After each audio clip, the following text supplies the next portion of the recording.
Vendredi 15 novembre 2019, la grande édition sur Esaü TV.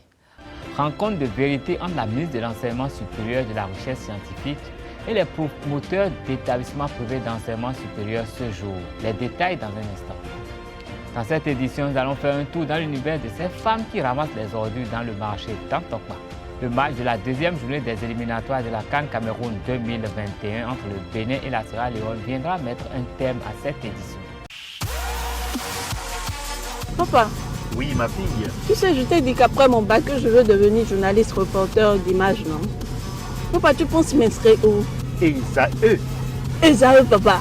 Waouh! Maman, maintenant que j'ai eu le bac, je veux faire les finances et trésors. Tu comptes m'inscrire où? Esaü, mon fils. Esaü? Oui, maman. Papa, Oui. tu sais qu'après mon bac, je veux être diplomate, non? Et tu comptes m'inscrire dans quelle université? Mais Esaü, naturellement. Esaü?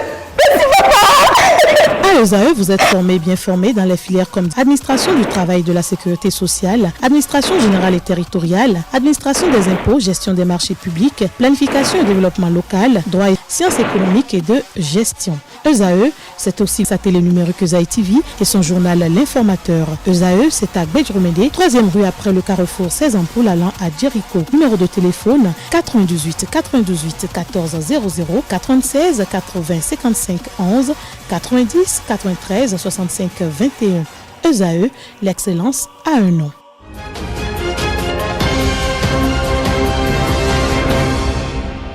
Mesdames et messieurs, bonsoir et bienvenue dans cette édition. Le Bénin, à l'instar d'autres pays du monde, s'apprête une fois encore à célébrer le dimanche, journée mondiale de souvenirs des victimes de la route. Une journée dédiée aux blessés de la route, à leurs familles et à leur entourage.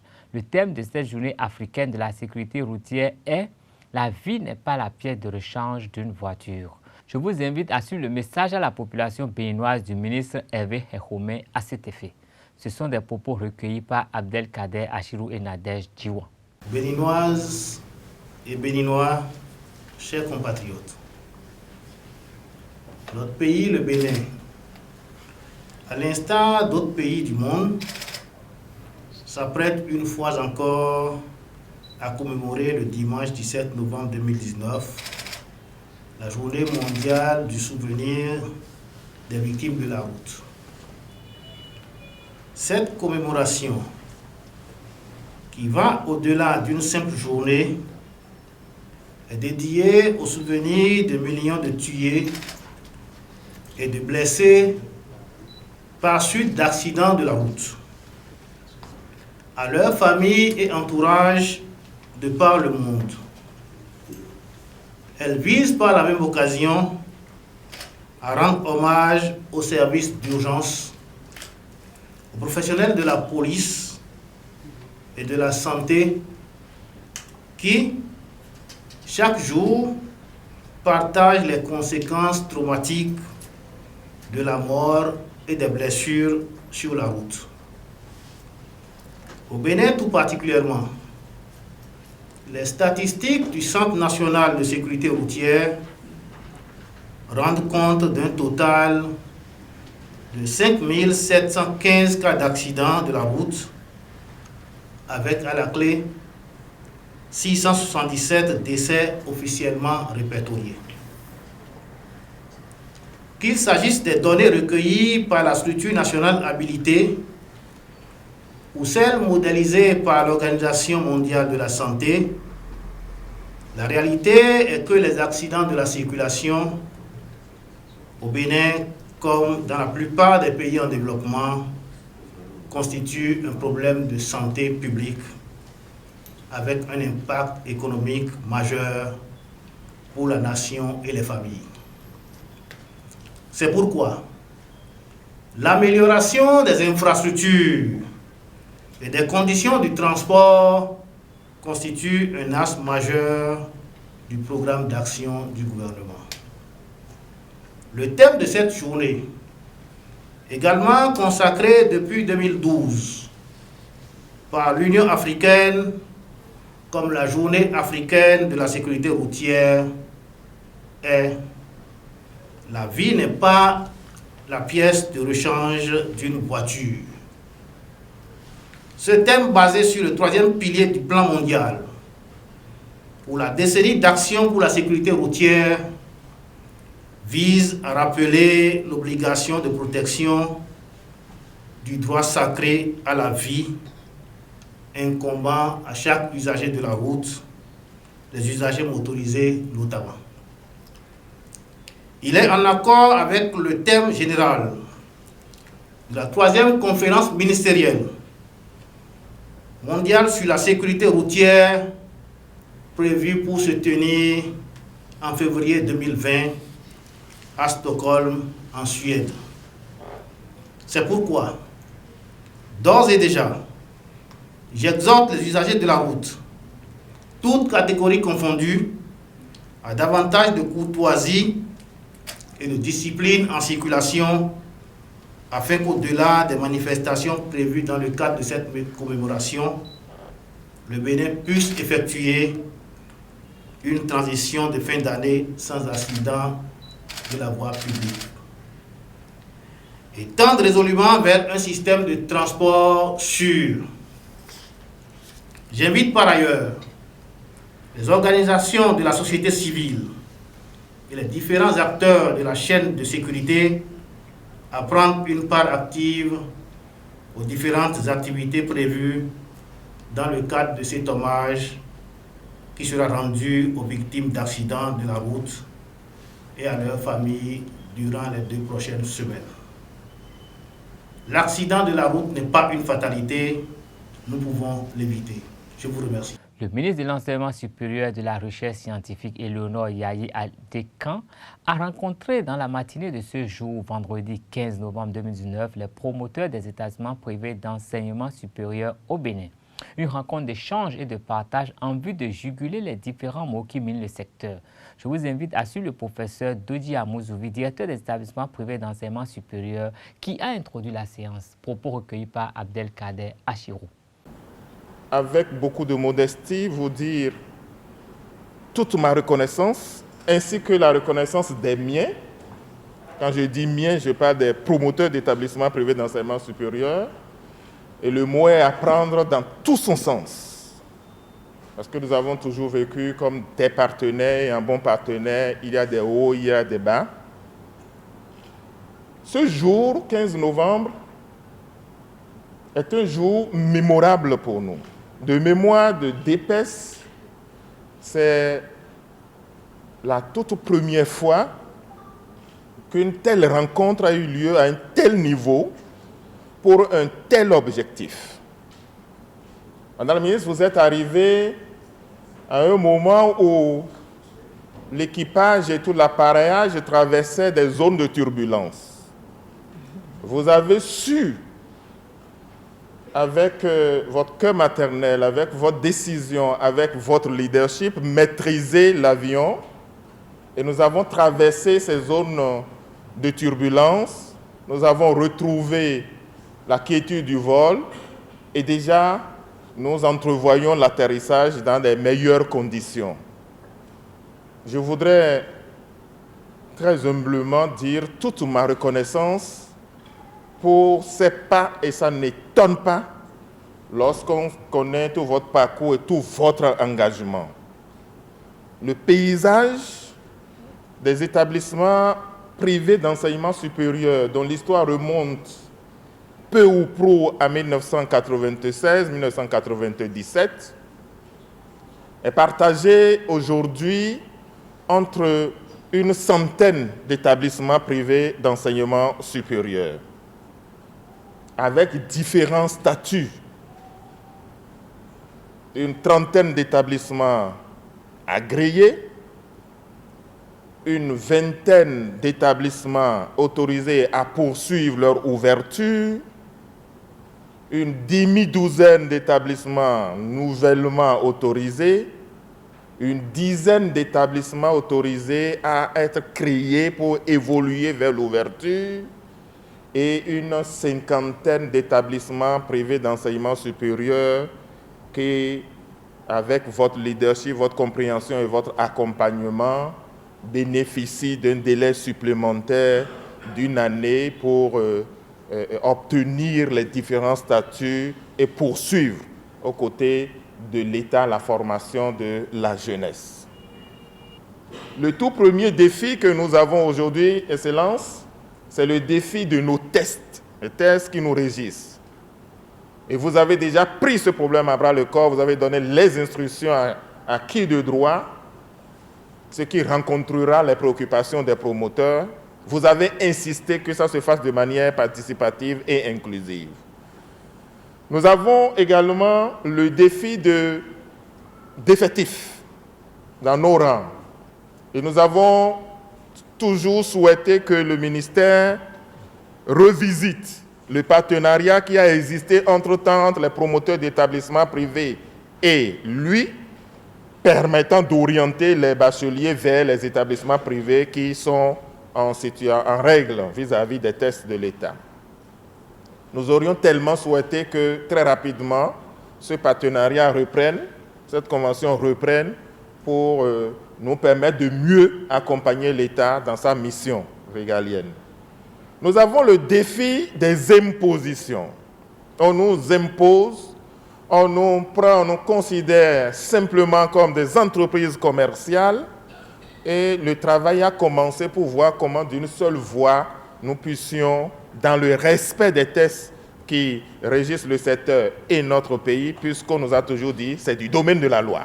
Tant qu'on n'a pas changé la loi, on ne pourra pas régler définitivement ce problème-là. Nous y travaillons aussi parce qu'à certains moments, ça pèse énormément sur le budget des établissements privés. Madame la ministre, nous avons le défi de la filière anglophone, défi sur lequel nous sommes déjà entendus au niveau des établissements agréés, défi sur lequel nous travaillons et défi sur lequel nous attendons également vos nouvelles orientations pour mieux assainir ce secteur-là. Nous avons le défi de maintenir le cap parce que nous nous auto-évaluons. Nous savons que nous faisons de bonnes choses, mais nous savons également qu'il y a un certain nombre de faiblesses. Nous nous sommes entendus pour que le cap amorcé depuis 2016 soit maintenu et même renforcé, ce qui constitue pour nous également un défi afin que le rayonnement des établissements privés d'enseignement supérieur soit beaucoup plus éclatant qu'aujourd'hui. Au cours de la rencontre entre le ministre de l'Enseignement supérieur et de la Recherche scientifique, Eleonore Yaïla Descamps, et les promoteurs des établissements privés d'enseignement supérieur du Bénin, le docteur Théophane Aï a présenté les préoccupations de ses pairs, une fois encore au micro de Abdelkader Achiro. Aidez-nous à éradiquer quelques pratiques peu orthodoxes qui nous asphyxient actuellement. Il s'agit de nous aider à mettre fin au groupe dit de TD. Ces groupes recrutent des étudiants pour la licence, forment simplement en un an ou deux des étudiants recrutés partout pourvu que leur bac soit vieux de 2 ans au moins et les présentent aux examens nationaux en leur enseignant que l'ensemble des matières, des formats d'épreuves, avec quelques rares prérequis. Il utilise des professeurs de nos EPS et certains complices, je dis bien certains complices endossant de chez nous, endossant la candidature de ces étudiants pour les rendre candidature officielle. Curieusement, ces centres de TD prospèrent et connaissent beaucoup de succès. Ce fait n'est pas surprenant quand les professeurs de nos EPS participent à cette TD et peuvent éventuellement se retrouver dans le corps de nos correcteurs si nous ne faisons pas attention. Depuis 3 ans, notre ministère ne nous a jamais aidés à résoudre ce problème qui dépeuple les effectifs des EPS travailleurs. Et ces EPS ont du mal à survivre. Madame la ministre, sans défier votre autorité, ni ignorer, nous vous disons que nous sommes décidés à mettre fin à cette pratique qui jette des discrédits sur nous tous. Par ailleurs, ces groupes, avec plus de 2000 étudiants, ne payent rien comme impôt. Les impôts, Madame la ministre, nous payons des impôts et c'est paradoxal par rapport aux services que nous rendons à l'État. Les faits sont douloureux et nous dirons simplement que nous avons payé en 2007 les reports des impôts de 2013 à 2017, alors que depuis 2008 à 2016, nous avons été dispensés par les gouvernements antérieurs des impôts. Nous ne sommes donc pas des brigands du fisc. Néanmoins, on a été redressés les uns sur 4 ans, les autres sur 3 ans. Les taux payés s'élevaient à plus de 70 millions pour certains. Votre intervention sans faille auprès du président de la République et votre collègue du ministère de l'Économie et des Finances pour que la prochaine loi de finances nous permette de nous exonérer des impôts. Oui, nous comprenons bien le bien fondé du paiement des impôts par les entreprises, car c'est les impôts qui permettent de financer notre développement. Mais nous ne sommes pas des entreprises comme les autres.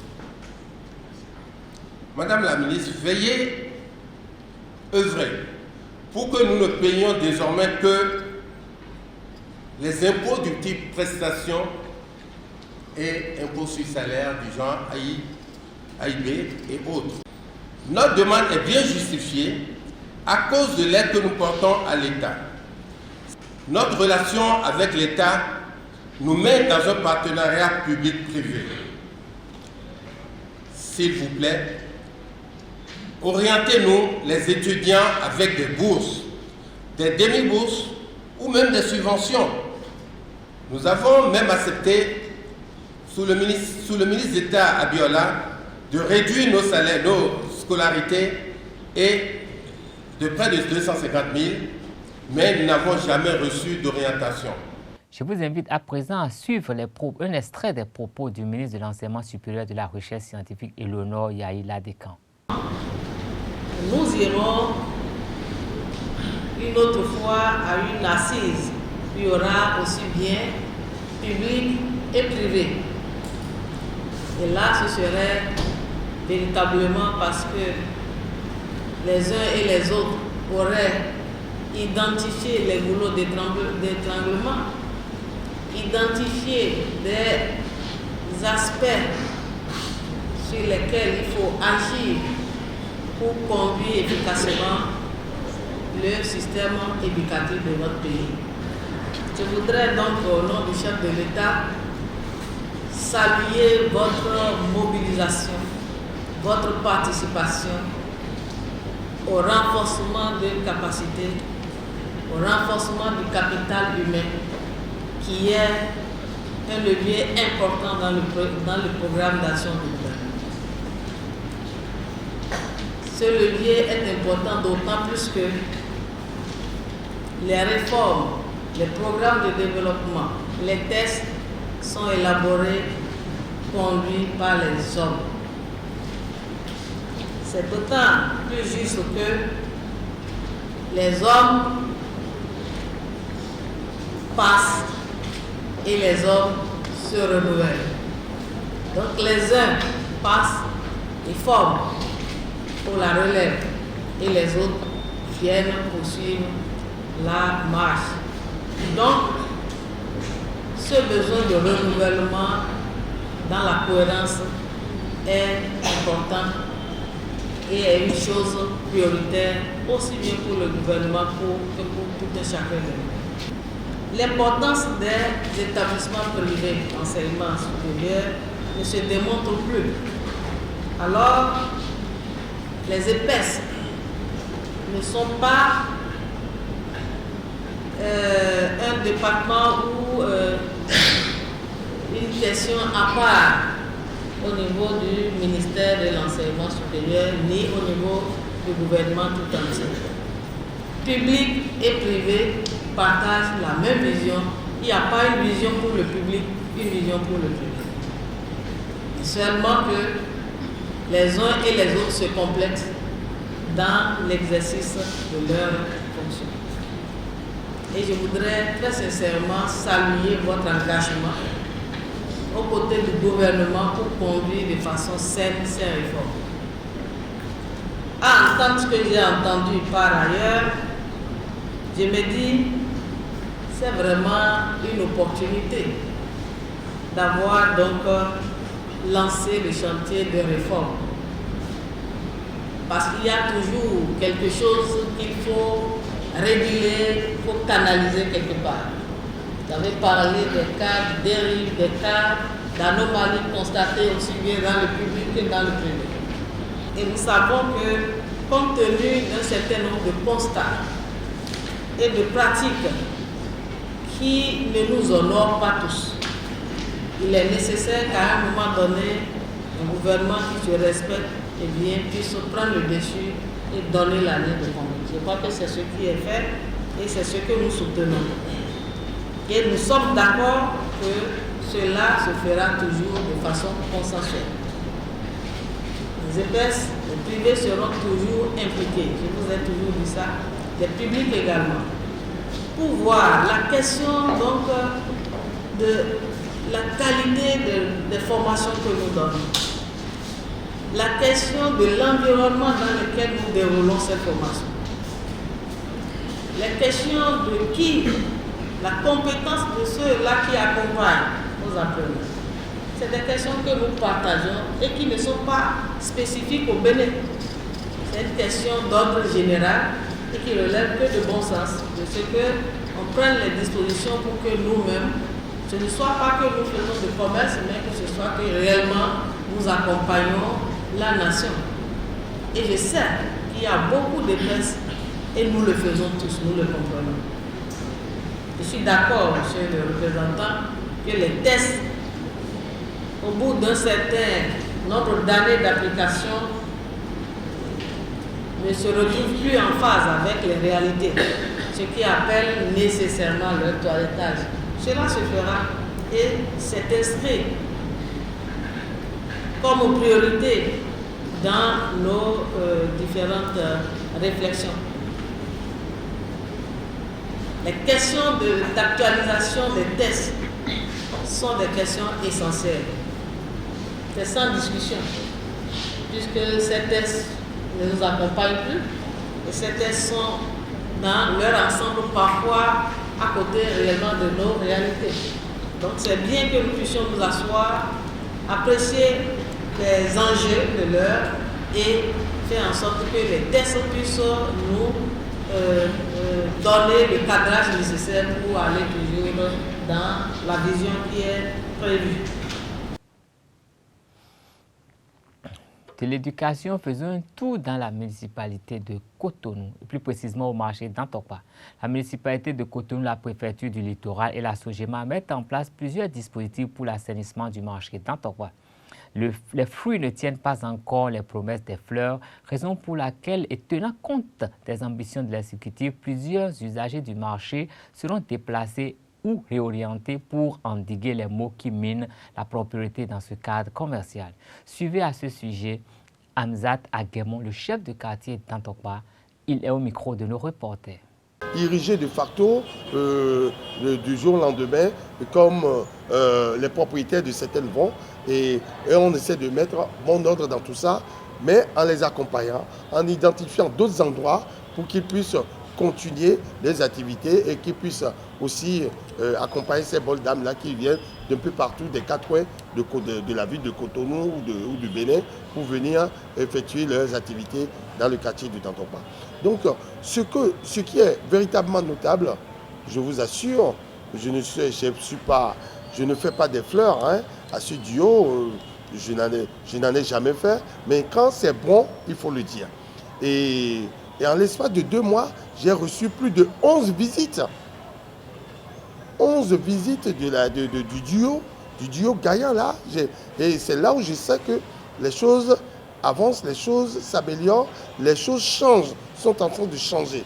Et le préfet et le maire se sont déplacés spécialement vers la lagune accompagnée du DG Cancer pour visiter et pour sensibiliser d'abord. Sensibiliser, resensibiliser les gens qui se sont installés sur la berge lagunaire en ce qui concerne Dantopa pour leur dire que bientôt, ça doit être, n'est-ce pas, ils vont être déplacés pour que les lieux soient véritablement assainis. Parce que ce qui se passe sur la berge lagunaire, c'est innommable. C'est même une question de santé publique. Donc, le préfet et le maire n'ont ménagé aucun effort dans ce sens pour informer ces gens-là, pour les sensibiliser. Et je sais que incessamment, ce déplacement-là va se faire au niveau de la berge lagunaire. J'espère que vous aurez la latitude, le temps de visiter cette berge lagunaire avant que ça ne se fasse. Donc, il y a un nouveau dispositif qui est en train de se mettre en place également. Parce que ça concourt effectivement à l'amélioration que vous notez. Parce que quand le flux des populations, les gens qu'on reçoit en journée dans la cité de Dantopa, quand ces gens sont bien orientés et que derrière leur passage, on peut éventuellement assainir les lieux quand ce n'est pas fait de manière vraiment éparse sur une grande superficie. Vous voyez, le travail est d'autant beaucoup plus facile à faire.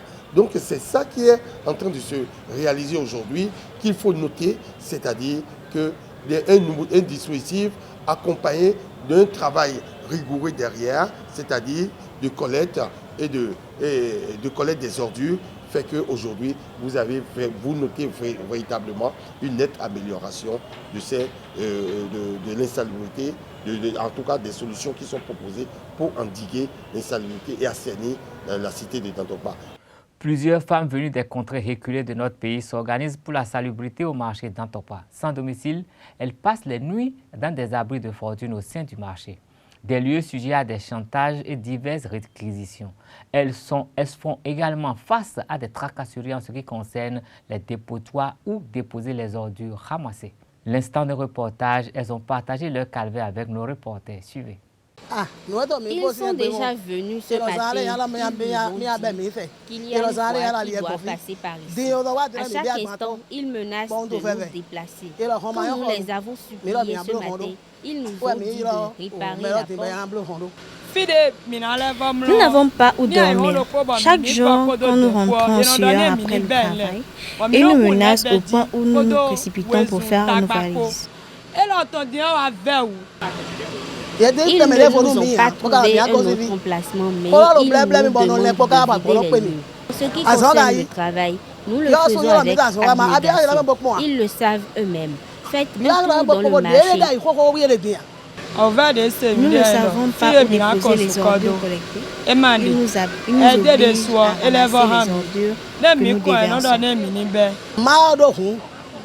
Nous n'avons pas de véhicule pour collecter les ordures, mais il est interdit de les déposer sur la berge lagunaire. Nous traînons longtemps avec les ordures avant l'arrivée du camion poubelle qui n'est pas conduit. Nous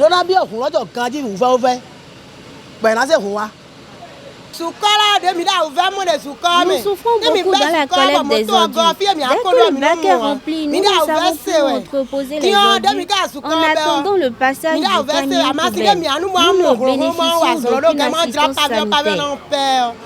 Excédés par les difficultés et tracasseries, les ramasseurs d'ordures du marché d'Dantopa demandent du soutien pour exercer cette activité salutaire en toute quiétude, en l'absence d'interlocuteurs valables et ainsi échapper au chantage de quelques agents. Des doléances exprimées au micro de nos reporters. Et que les bacs sont remplis, les ordures s'amoncellent dans le marché et nous ne savons quoi faire. En plus, ils nous arrêtent. Mais nous vivons dans la crainte de nous faire arrêter.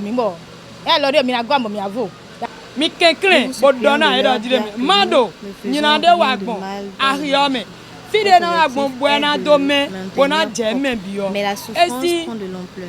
Nous avons besoin d'aide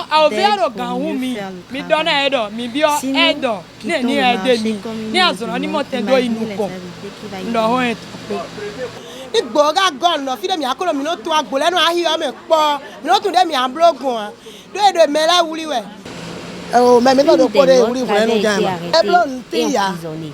Elle n'avait rien fait de répréhensible. Elle venait de rentrer du marché. Avant qu'elle ne se désaltère, les gens sont venus demander à voir les ramasser. Toutes celles qui étaient présentées les avaient suivies. Dès qu'elles se sont rendues compte qu'on les conduisait vers un véhicule de la police, les autres ont détaillé. C'est ainsi qu'elle a été arrêtée.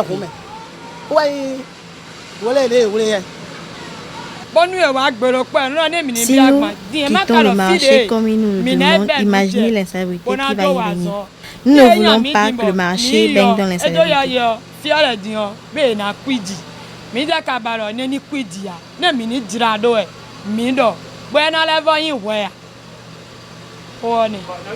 La femme tient une place prépondérante dans la culture dahoméenne, mais rares sont celles parmi elles qui siègent dans les instants de décision.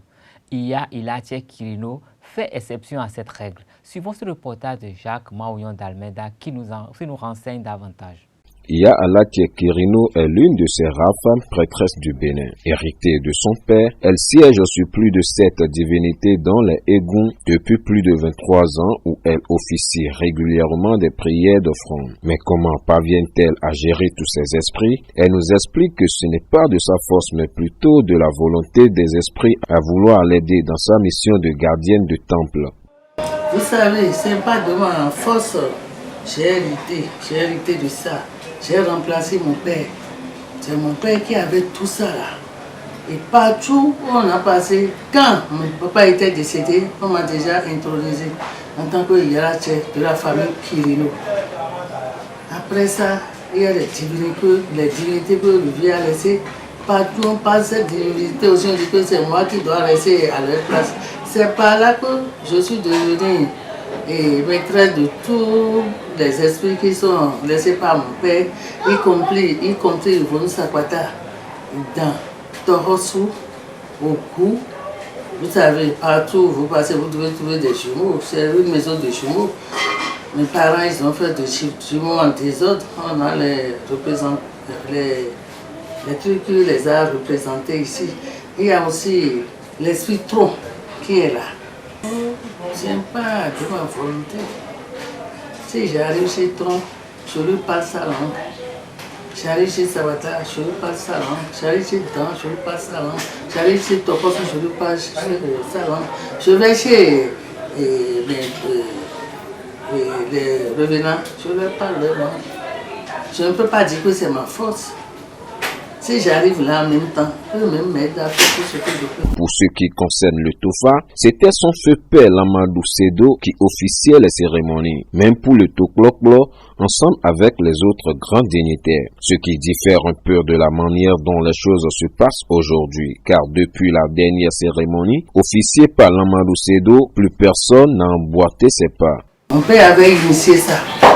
Pour Tofa là, c'est David qui est là maintenant. Qui est beaucoup, ça se faisait avec son père, notre père.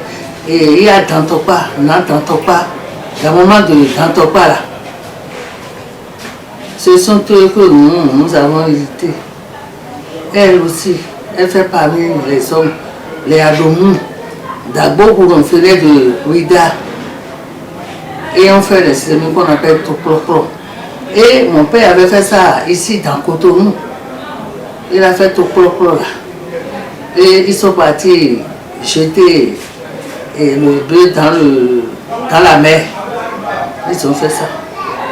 Mais depuis là, on dit, les gens ont fait, mais c'est plus comme avant. C'est plus comme avant. Ah, Ton propre là, c'est pas laisser à un enfant. C'est pas laisser à un enfant. Si tous les dignitaires s'assoient et ils ont décidé, ils vont le faire. Une seule personne ne peut pas faire ton propre jamais. C'est la Maloussero seule, la Maloussero qui est mon père, qui a pu faire en son temps, avec les autres dignitaires derrière.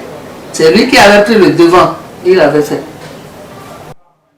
Comme tout métier, ce que l'on fait, la femme peut donc aussi le faire et en bien. Car la route du développement passe aussi par l'émancipation des femmes et surtout leur place dans nos sociétés africaines.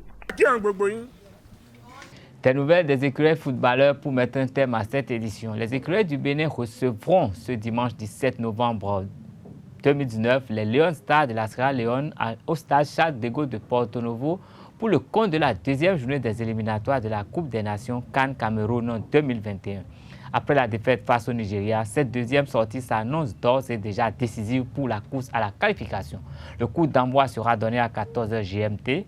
L'autre match du groupe qui mettra aux prises le Nigeria et le Lesotho démarrera à 17h dans la même journée. Ce sera tout pour cette édition. Merci de rester fidèle au programme de Zayo TV. Bonsoir et bon week-end.